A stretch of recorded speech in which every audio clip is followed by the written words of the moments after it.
debate on elections. Telangana రాజకీయ ముఖ చిత్రాన్ని మార్చేస్తుందని భావిస్తున్న జూబ్లీ హిల్స్ ఉప ఎన్నిక కౌంటింగ్ నడుస్తోంది. ఇక్కడ కాంగ్రెస్ గెలిచినా కాంగ్రెస్ ఓడినా తెలంగాణలో రాజకీయంగా లేదా పరిపాలనా పరంగా చాలా మార్పులు చోటు చేసుకుంటాయనే అంచనాలు ఉన్నాయి. ఒకవేళ కాంగ్రెస్ పార్టీ ఓడిపోతే ఏదో జరిగిపోతుంది ప్రభుత్వంలో అని చెప్పే ఒక ప్రచారాన్ని బీఆర్ఎస్ చాలా దూకుడుగా చేసింది.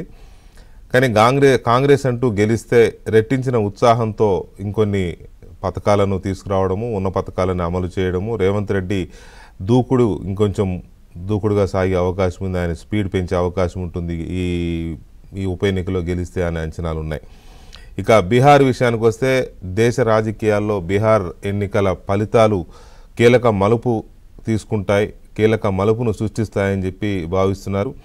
బీహార్లో ఎన్డీఏ గెలిస్తే మహారాష్ట్ర కానీ తర్వాత వచ్చే పశ్చిమ బెంగాల్ కానీ ఇట్లాంటి 2-3 రాష్ట్రాలు, తమిళనాడు కూడా, ఇలాంటి 4-5 పెద్ద రాష్ట్రాల్లోని ఎన్నికలు ఉన్నాయి. బీహార్ ఎన్నికల ఫలితాలు ఆ రాష్ట్రాల మీద ప్రతిబింబిస్తాయనే ఒక అంచనా ఉంది.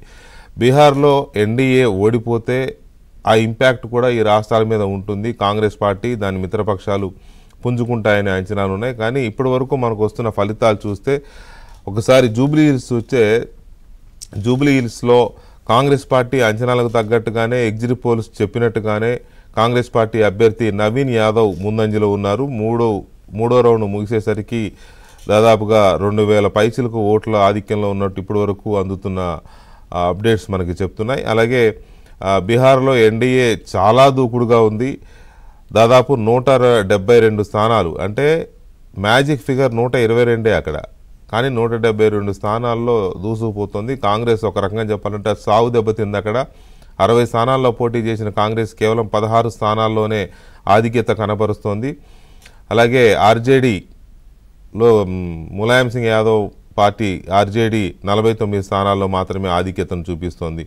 అక్కడ బీజేపీ జేడీయూ పొత్తులో ఉన్న ఎన్డీఏ, అటు బీజేపీ ఇటు జేడీయూ కూడా చాలా పోటాపోటీగా మిత్రపక్షాలుగా ఉండి 75 స్థానాల్లో ఆధిక్యతలో ఉన్నాయి. సో ఓవరాల్గా ఒకసారి ఎట్ ఏ గ్లాన్స్ ఇప్పుడు నేను చెప్పింది. ఇక జూబ్లీస్కి సంబంధించి 3వ రౌండ్ కూడా అయిపోయింది. ఆధిక్యత కాంగ్రెస్ పార్టీ వైపే ఉందని చెప్పి మనకి రిపోర్ట్స్ వస్తున్నాయి. సో దీని మీద ఒకసారి అప్డేట్స్ మా తెలంగాణ బ్యూరో చీఫ్ నవీన్ అందిస్తారు. నవీన్, ఇప్పుడు మనం ఇందాక first round second round Shaikpet అనుకున్నాం కదా, మొత్తం 7